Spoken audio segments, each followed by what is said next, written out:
1845 లో ఒక రోజు రాత్రి దయ్యాలు తిరిగేటంలో కొంతమంది మనుషులు ఒక అమ్మాయిని చెట్టుకు కట్టేసి ఉంటారు. ఆ మనుషులు ఆ చెట్టుకు కట్టేసి ఉన్న అమ్మాయికి ఒక మాస్క్ పెట్టి ఆ అమ్మాయి బ్రతికి ఉండగానే మంట పెట్టి కాల్ చేస్తారు. అసలే దయ్యాలు తిరిగే టైం కాబట్టి ఆ అమ్మాయి దయ్యం లాగా మారకుండా ఆ అమ్మాయి ఆత్మని ఒక బొమ్మలోకి వేసేస్తారు. అలా ఆ దయ్యం బొమ్మ రూపంలో ఆ చెట్టు దగ్గర ఉండిపోయి ఉంటుంది. తర్వాత కథ ప్రస్తుతానికి వస్తుంది. అప్పుడే గ్యారీ అనే ఒకతను కథలోకి ఎంట్రీ ఇస్తాడు. గ్యారీ ఒక న్యూస్ రిపోర్టర్. గ్యారీకి ఒక బ్రేకింగ్ న్యూస్ కావాలి. దానికోసం అతను ఏమైనా చేస్తాడు. ఒక్కోసారి అతనికి బ్రేకింగ్ న్యూస్ అనేది దొరకనప్పుడు అతన్ని ఒక అబద్ధంతో బ్రేకింగ్ న్యూస్ లాగా క్రియేట్ చేసి దాన్ని కూడా వైరల్ చేస్తూ ఉంటాడు. అలా వచ్చిన గ్యారీ ఒక అతన్ని వెళ్లి కలుస్తాడు. అతను గ్యారీతో తన ఆవు మీద ఏవో వింత గుర్తులు వస్తున్నాయని చెప్తాడు. అలాగే అక్కడ కొన్ని వింత శబ్దాలు వినిపిస్తున్నాయని చెప్తాడు. కానీ అది గ్యారీకి ఇంట్రెస్టింగ్ గా అనిపించదు. దాంతో ఇదేం బ్రేకింగ్ న్యూస్ కాదని చెప్పి అక్కడ నుంచి వెళ్లిపోతూ ఉంటాడు. అప్పుడే గ్యారీకి ఒక చెట్టు నుంచి ఒక వింత శబ్దం వినిపిస్తుంది. ఆ చెట్టు ఏదో కాదు, మనం సినిమా మొదట్లో చూసిన చెట్టే అయి ఉంటుంది. అదే చెట్టుకి ఒక అమ్మాయిని నిప్పు పెట్టి చంపేసి ఉంటారు. ఆ చెట్టు నుంచి ఏదో సౌండ్ వస్తుండడంతో గ్యారీ అక్కడికి వెళ్తాడు. అలా వెళ్లిన గ్యారీకి ఆ చెట్టు త్వరలో ఏదో మెరుస్తూ కనిపిస్తుంది. దాంతో గ్యారీ అదేంటని చూస్తాడు. అక్కడ ఒక బొమ్మ ఉంటుంది. ఆ బొమ్మ ఏదో కాదు, చనిపోయిన అమ్మాయి ఆత్మ ఉన్న బొమ్మ. అదంతా చూసాక గ్యారీకి ఒక బ్రేకింగ్ న్యూస్ లాంటి ప్లాన్ వస్తుంది. అదేంటంటే గ్యారీకి ఆ బొమ్మ గురించి తెలియదు కాబట్టి ఆ బొమ్మని పగలగొట్టేస్తాడు. తర్వాత గ్యారీ అక్కడ ఉన్న మనిషితో తమ ఊరిలో ఒక బొమ్మ పగిలిపోయి ఉందని, అప్పటి నుంచి చాలా వింత ఘటనలు చోటు చేసుకుంటున్నాయని చెప్పిస్తాడు. అలాగే తమ ఊరిలో ఉన్న ఆవుల మీద ఏవో గుర్తులు ఉంటున్నాయని ఇలా దాన్ని ఒక బ్రేకింగ్ న్యూస్ లాగా సృష్టిస్తాడు. అలా గ్యారీ తన న్యూస్ అంతా కవర్ చేసేసాక అర్ధరాత్రి కార్ లో వెళ్తూ ఉంటాడు. అలా వెళ్తున్న గ్యారీ కార్ కి ఒక అమ్మాయి అడ్డుగా వస్తుంది. ఆ అమ్మాయి తెల్ల డ్రెస్ వేసుకుని చాలా భయంకరంగా ఉంటుంది. దాంతో గ్యారీ చాలా భయపడిపోతాడు. దాంతో గ్యారీ ఆ అమ్మాయికి ఏమైందని వెళ్లి చూస్తాడు. కానీ ఆ అమ్మాయి మొత్తం నడుచుకుంటూ అక్కడ నుంచి అడవిలోకి వెళ్లిపోతుంది. అలా అమ్మాయి చాలా వింతగా వెళ్తూ ఉండడంతో గ్యారీ ఆ అమ్మాయిని ఫాలో అవుతూ వెళ్తాడు. అలా వెళ్లిన అమ్మాయి మన కథ మొదట్లో ఒక అమ్మాయిని చంపిన ఆ చెట్టు దగ్గరకు వెళ్లి నిలబడుతుంది. ఆ అమ్మాయి చాలా వింతగా ప్రవర్తిస్తూ ఉంటుంది. ఆ అమ్మాయికి దెయ్యం పట్టినట్టుగా ఉంటూ ఉంటుంది. ఇదంతా గ్యారీ చాలా షాక్ అవుతూ చూస్తూ ఉంటాడు. అలా చాలా భయంకరంగా నిలబడి ఉన్న అమ్మాయి గ్యారీకి థ్యాంక్స్ అని చెప్పి కింద పడిపోతుంది. అప్పుడే అక్కడికి ఒక చర్చ్ ఫాదర్ వస్తాడు. అలా వచ్చిన చర్చ్ ఫాదర్ అక్కడ పడిపోయిన అమ్మాయి మా అమ్మాయి అని చెప్పి తమ ఇంట్లోకి తీసుకుని వెళ్తాడు. ఇదంతా గ్యారీ చూస్తూ ఉంటాడు. ఆ అమ్మాయి ఎందుకు అలా పడిపోయిందో, తనకెందుకు థ్యాంక్స్ చెప్పిందో అర్థం అవుతూ ఉండదు. దాంతో గ్యారీ కూడా వాళ్ళతో పాటు వాళ్ళ ఇంట్లోకి వెళ్తాడు. అప్పుడే ఆ చర్చ్ ఫాదర్ గ్యారీతో అక్కడ కింద పడిపోయిన అమ్మాయి పేరు ఆలిస్ అని చెప్తాడు. ఆలిస్ కి ఎవరూ లేరని, అందుకే తాము పెంచుకుంటున్నామని చెప్తాడు. ఆలిస్ కి మాటలు రావు, ఇంకా వినబడదు అని చెప్తాడు. అది విన్నాక గ్యారీ షాక్ అవుతాడు. ఎందుకంటే ఇందాకే అమ్మాయి తనకు థ్యాంక్స్ చెప్పింది కాబట్టి. దాంతో గ్యారీ చర్చ్ ఫాదర్ తనతో అబద్ధం చెప్పాడని అనుకుంటూ ఉంటాడు. కానీ అదే టైంలో ఆలిస్ చర్చ్ ఫాదర్ వాళ్ళతో తన సైగల భాషతో మాట్లాడుతూ ఉంటుంది. అప్పుడే గ్యారీకి అర్థమవుతుంది తనకు మాటలు రావు అని. దాంతో గ్యారీకి తాను అబద్ధంతో చేసింది బ్రేకింగ్ న్యూస్ కాదని, ఆలిస్ దగ్గర చాలా బ్రేకింగ్ న్యూస్ దొరుకుతుందని అర్థమవుతుంది. దాంతో గ్యారీ ఆలిస్ ని ఫాలో అవ్వడం మొదలు పెడతాడు. ఆలిస్ చర్చ్ లో ప్రేయర్ చేసి అక్కడ నుంచి బయట ఉన్న చెట్టు దగ్గరకు వెళ్తుంది. అలా వెళ్ళిన తనతో పాటు చాలా మంది చిన్న పిల్లల్ని తీసుకుని వెళ్లి ఉంటుంది. అలా ఆలిస్ ఇంకా ఆ పిల్లలు చెట్టు దగ్గరికి వెళ్తూ ఉండడంతో అక్కడ ఉన్న వాళ్ళంతా బయటకు వచ్చి చూస్తూ ఉంటారు. వాళ్ళలో చర్చ్ ఫాదర్ కూడా ఉంటాడు. అలాగే గ్యారీ కూడా ఆలిస్ ని ఫాలో అవుతూ అక్కడికి వెళ్లి ఉంటాడు. అప్పుడే ఆలిస్ అందరి ముందే మాట్లాడుతుంది. తనకు ఈ చెట్టులో ఉండే మేరీ అనే ఆమె వరం ఇచ్చిందని చెప్తుంది. అందుకే తనకు మాటలు వచ్చేసాయని చెప్తుంది. అదంతా చూస్తున్న అక్కడ ఉన్న వాళ్ళందరూ షాక్ అవుతూ ఉంటారు. కొంతమంది అయితే ఆ చెట్టులో దేవత ఉందని చెప్పి మొక్కడం మొదలు పెట్టేస్తారు.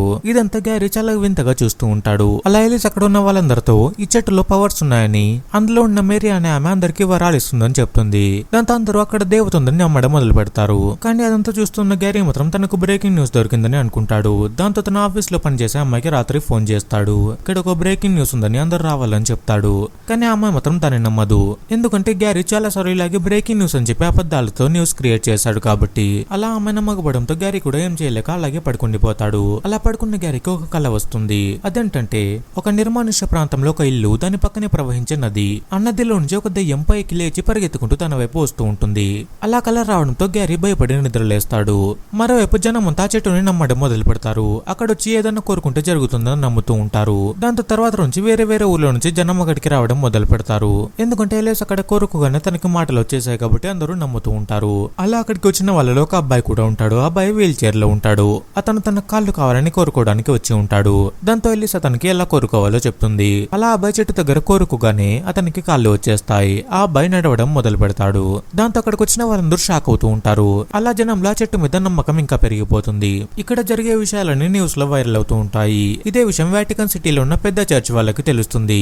దాంతో అది నిజమో కాదు తెలుసుకోవడం కోసం ఆ చర్చ్ వాళ్ళు తమ మనుషుల్ని పంపుతారు. అలా వచ్చిన వాటికన్ సిటీ చర్చ్ ఫాదర్స్ ఇక్కడ జరిగేదంతా నిజమా లేకపోతే ఎలిస్ కావాలని అబద్ధం చెప్తుందని కనుక్కోవడానికి వచ్చి ఉంటారు. అదే టైంలో గ్యారీ ఆలిస్ తో ఇంటర్వ్యూ ఏర్పాటు చేసుకుని ఉంటాడు. ఎందుకంటే ఇప్పుడు ఆలిస్ ఫేమస్ అయిపోయింది కాబట్టి. కాబట్టి తనతో ఇంటర్వ్యూ చేస్తే గ్యారీ కూడా తను ఫేమస్ అయిపోతానని అనుకుంటూ ఉంటాడు. అలా ఇంటర్వ్యూ చేస్తూ ఉండగా అక్కడికి చర్చ్ ఫాదర్ వస్తాడు. ఇప్పుడు అలెక్స్ ఫేమస్ అయింది కాబట్టి నువ్వు కూడా ఫేమస్ అవ్వాలని తనతో అడ్వాంటేజ్ తీసుకుంటున్నావు అని చెప్తాడు. నువ్వు ఇలాంటి పనులు ఎప్పుడు చేయొద్దని చెప్పి చర్చ్ ఫాదర్ గ్యారీకి వార్నింగ్ ఇచ్చి అక్కడ నుంచి వెళ్ళిపోతాడు. తర్వాత రోజు అందరూ చర్చ్ లో ఉంటారు. ఎలీస్ ఇంకా చర్చ్ ఫాదర్ తమ పాటని ప్రాక్టీస్ చేస్తూ ఉంటారు. అప్పుడే చర్చ్ ఫాదర్ కి హార్ట్ అటాక్ వస్తుంది. దాంతో అతను కింద పడిపోయి చాలా ఇబ్బంది పడుతూ ఉంటాడు. గ్యారీ వాళ్ళందరూ అంబులెన్స్ కి కాల్ చేయడానికి రెడీ అవుతూ ఉంటాడు. అప్పుడే ఎలీస్ తన చేతితో చర్చ్ ఫాదర్ ని టచ్ చేస్తుంది. దాంతో అతను మామూలు మనిషిగా మారిపోతాడు. అలా ఒక్క టచ్ లోనే అతనికున్న జబ్బు అంతా తగ్గిపోతుంది.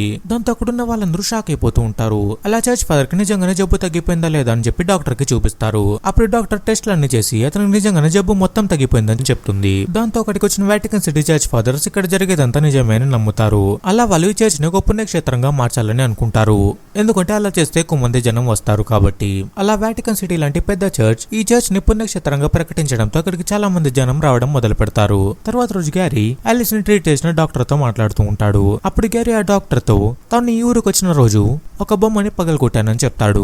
అప్పుడు ఆ డాక్టర్ ముందు ఆ బొమ్మలు ఆత్మల్ని బంధించడానికి వాడేవాళ్ళని చెప్తుంది. అది వినగానే గ్యారీలో ఏదో భయం మొదలవుతుంది. ఎందుకంటే అతను ఆ బొమ్మని పగలగొట్టి ఆత్మని బయటకు తీసుకొచ్చానేమో అని అనుకుంటూ ఉంటాడు. అలా డాక్టర్ తో కలిసి గ్యారీ బయటకు వెళ్తాడు. అలా వెళ్ళిన గ్యారీకి ఒక షాక్ తగులుతుంది.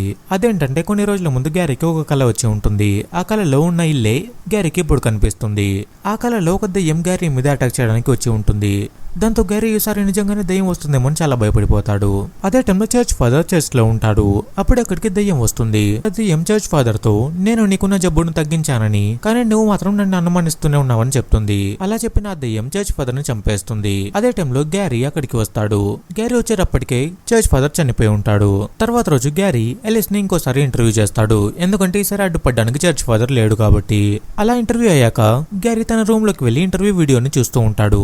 అప్పుడే గ్యారీ షాక్ అవుతాడు. ఎందుకంటే ఆ ఇంటర్వ్యూలో ఆలిస్ పక్కన ఒక దెయ్యం కూర్చొని ఉంటుంది. అది కెమెరాలో కనిపిస్తూ ఉంటుంది కాబట్టి. దాంతో గ్యారీకి అక్కడ దెయ్యం ఉందని అర్థమైపోతుంది. అలా గ్యారీ ఆ డాక్టర్ తో కలిసి చర్చ్ కింద ఉన్న డాక్యుమెంట్స్ అన్ని ఓపెన్ చేసి చూస్తూ ఉంటాడు. అప్పుడే గ్యారీ ఇంకా డాక్టర్ కి ఒక విషయం తెలుస్తుంది. అదేంటంటే చాలా ఏళ్ల ముందు ఎక్కడ మేరీ అనే ఒక అమ్మాయి ఉండేదని, ఆ అమ్మాయి అక్కడున్న ప్రజల జబ్బులన్నీ తగ్గించేదని తెలుస్తుంది. అలాగే మేరీకి ఒక బలహీనత ఉంటుంది. అదేంటంటే తనని ఎవరైనా నమ్మకపోతే తనకి చాలా కోపం వస్తుంది. వాళ్ళని చంపేస్తూ ఉంటుంది. అలా చాలా మందిని చంపేయడంతో అక్కడున్న ప్రజలు ఆ అమ్మాయిని చెట్టుకు కట్టేసి తనకు మాస్క్ పెట్టి మంట పెట్టి తనని చంపేసి ఉంటారు. ఆ అమ్మాయి ఆత్మ బయటికి రాకుండా ఒక బొమ్మలో పెట్టేసి ఉంటారు. అదే బొమ్మని గ్యారీ పగలగొట్టి తన ఆత్మని మళ్ళీ బయటకు తీసుకుని వచ్చి ఉంటాడు. అదంతా తెలుసుకున్నాక గ్యారీ వాటికన్ సిటీ నుంచి వచ్చిన చర్చ్ ఫాదర్స్ దగ్గరికి వెళ్తాడు. వాళ్ళకు ఇక్కడ జరుగుతుందంతా చెప్తాడు. వాటికన్ సిటీ నుంచి ఇద్దరు చర్చ్ ఫాదర్స్ వచ్చి ఉంటారు. అందులో ఒక అతనికి ఇక్కడ జరిగేదంతా ముందే తెలిసి ఉంటుంది. కానీ అతను ఎవరికి చెప్పడు. ఎందుకంటే ఇక్కడ ఒక పుణ్యక్షేత్రంగా మార్చితే ఎక్కువ మంది జనం వస్తారు కాబట్టి వారి నుంచి ఎక్కువ డబ్బు సంపాదించవచ్చు అని. అక్కడ ఉన్న ఇంకొక చర్చ్ ఫాదర్ కి ఇదంతా తెలీదు. దాంతో తను షాక్ అవుతూ చూస్తూ ఉంటాడు. అప్పుడే గ్యారీకి ఆ చర్చ్ ఫాదర్స్ వల్ల ఏం జరగదని అర్థమైపోతుంది. దాంతో అతను అక్కడ నుంచి బయటకు వచ్చేస్తాడు. అప్పుడే గ్యారీకి ఇంకో విషయం కూడా అర్థమవుతుంది. అదేంటంటే మేరీ అనే దెయ్యం ఈ ప్రపంచంలో తన వాళ్ళు ఉంటేనే సర్వైవ్ అవ్వగలదు అని. అప్పుడే గ్యారీకి ఇంకో విషయం కూడా అర్థమవుతుంది. అదేంటంటే ఆలిస్ మేరీ వంశంలో పుట్టిన అమ్మాయే, అందుకే మేరీ ఆత్మ ఆలిస్ లోకి వస్తోంది అని. దాంతో గ్యారీ ఆలిస్ ని కాపాడడానికి వెళ్తూ ఉంటాడు. అదే టైంలో ఆ దెయ్యం గ్యారీ మీద అటాక్ చేస్తుంది. గ్యారీకి ఏం చేయాలో అర్థం అవ్వదు. అప్పుడే అక్కడికి వాటికన్ సిటీ నుంచి వచ్చిన రెండో చర్చ్ ఫాదర్ వస్తాడు. అతను వచ్చి తన మంత్రాలతో దెయ్యాన్ని ఆపుతాడు. కానీ ఆ దెయ్యం అతని మీద అటాక్ చేస్తుంది. ఆ దాడిలో చర్చ్ ఫాదర్ చనిపోతాడు. గ్యారీ ఇంకా డాక్టర్ అక్కడి నుంచి తప్పించుకుని పారిపోతారు. మరోవైపు మేరీ ఆత్మ ఉన్న చెట్టు దగ్గరికి చాలా మంది జనం వస్తూ ఉంటారు. అలీస్ అక్కడికి వచ్చిన వాళ్ళందరికీ ఇక్కడ మీరేం కోరుకుంటే అదే జరుగుతుందని చెప్పి వాళ్ళలో నమ్మకం కలిగిస్తూ ఉంటుంది. నిజానికి మేరీ ఆత్మకు తనని ఎక్కువ మంది నమ్మితే అదే బలం లాగా అన్నమాట. అలా ఆత్మ చాలా బలంగా ఉన్నప్పుడు తనని ఎవరు ఏం చేయలేరు. అప్పుడే అక్కడకు గ్యారీ వాళ్ళు వస్తారు. వాళ్ళకున్న ఒకే ఒక ప్లాన్ ఏంటంటే మేరీ ఆత్మని బలహీనం చేసి దాన్ని ఇక్కడ నుంచి పంపించేయడం. అదేలా అంటే మేరీని నమ్మే వాళ్ళలో ఆ నమ్మకాన్ని తీసేస్తే మేరీ ఆత్మ ఆటోమేటిక్ గా బలహీనపడుతుంది. అలా గ్యారీ వాళ్ళు అక్కడికి వచ్చి ఇక్కడ మీరు కోరుకున్నవేవి జరగవని చెప్తారు. ఎందుకంటే మేరీ చెప్పేవని అబద్ధాలని, తనకు ఎలాంటి శక్తులు లేవని చెప్తారు. దాంతో అక్కడున్న జనం అందరూ గ్యారీ వాళ్ళని నమ్మడం మొదలు పెడతారు. అలాగే గ్యారీ ఎలిస్ కూడా తన సైగలతో మేరీని నమ్మద్దని చెప్తాడు. దాంతో ఎలిస్ కూడా సైలెంట్ గా ఉండిపోతుంది. అలా అక్కడికి వచ్చిన జనం అంతా మేరీని నమ్మడం ఆపేస్తారు. దాంతో మేరీకి చాలా కోపం వస్తూ ఉంటుంది. అలా మేరీ ఆత్మ బయటకు వస్తుంది. అప్పుడే వాటికన్ సిటీ నుంచి వచ్చిన చర్చ్ ఫాదర్ మేరీ ఆత్మని ఆపడానికి ట్రై చేస్తాడు. కానీ ఆత్మ అతన్ని చంపేస్తుంది. తర్వాత ఆత్మ గ్యారీ మీద అటాక్ చేయబోతుంది. అప్పుడే ఆలిస్ అతనికి అడ్డుగా వస్తుంది. దాంతో ఆత్మ ఆలిస్ మీద అటాక్ చేస్తుంది. నిజానికి ఆలిస్ చనిపోతే ఆత్మ కూడా చనిపోతుంది. ఎందుకంటే ఆలిస్ ఒకటే మేరీ వంశంలో మిగిలి ఉన్న అమ్మాయి కాబట్టి. మేరీ వంశం అంతమైపోతే తను కూడా అంతమైపోతుంది. అలా ఆత్మ ఆలిస్ ని చంపేస్తుంది. దాంతో ఆత్మ కూడా గాలిలో కలిసిపోతుంది. మరోవైపు ఆలిస్ చనిపోయిందని చెప్పి గ్యారీ చాలా ఏడుస్తూ ఉంటాడు. తనని బ్రతికించమని చెప్పి దేవుణ్ణి కోరుకుంటూ ఉంటాడు. అలా గ్యారీ కోరుకోగానే ఆలిస్ మళ్ళీ బ్రతుకుతుంది. కానీ ఇప్పుడు ఆలిస్ కి మాటలు రావు. తన ముందులాగా మారిపోయి ఉంటుంది. దాంతో తర్వాత రోజు ఆలిస్, గ్యారీ ఇంకా డాక్టర్ అందరూ కలిసి చర్చ్ ఫాదర్ సమాధి దగ్గరకు వెళ్తారు. అప్పుడే గ్యారీ ఆలిస్ తో మాట్లాడడం కోసం సైన్ లాంగ్వేజ్ ని నేర్చుకుంటూ ఉంటాడు. సైన్ లాంగ్వేజ్ అంటే సైగలతో మాట్లాడే భాష అన్నమాట. అలా అందరూ హ్యాపీగా ఉన్నారనుకుంటున్న టైంలోనే చర్చ్ లో ఉన్న మేరీ బొమ్మ కళ్ళలో నుంచి రక్తం కారుతూ ఉంటుంది. అంటే ఆత్మ మళ్ళీ తిరిగి వచ్చిందని అర్థం. ఎందుకంటే ఆలిస్ ఇంకా బ్రతికే ఉంది కాబట్టి. అంటే ఆలిస్ చనిపోయే వరకు ఆత్మ అలాగే ఉంటుందని అర్థం. అలా ఈ సినిమా ఎండ్ అవుతుంది. ఈ వీడియో మీకు నచ్చి ఉంటే లైక్ చేయండి. ఛానల్ ని సబ్స్క్రైబ్ చేసి బెల్ ఐకాన్ క్లిక్ చేయడం మర్చిపోకండి. Thanks for watching.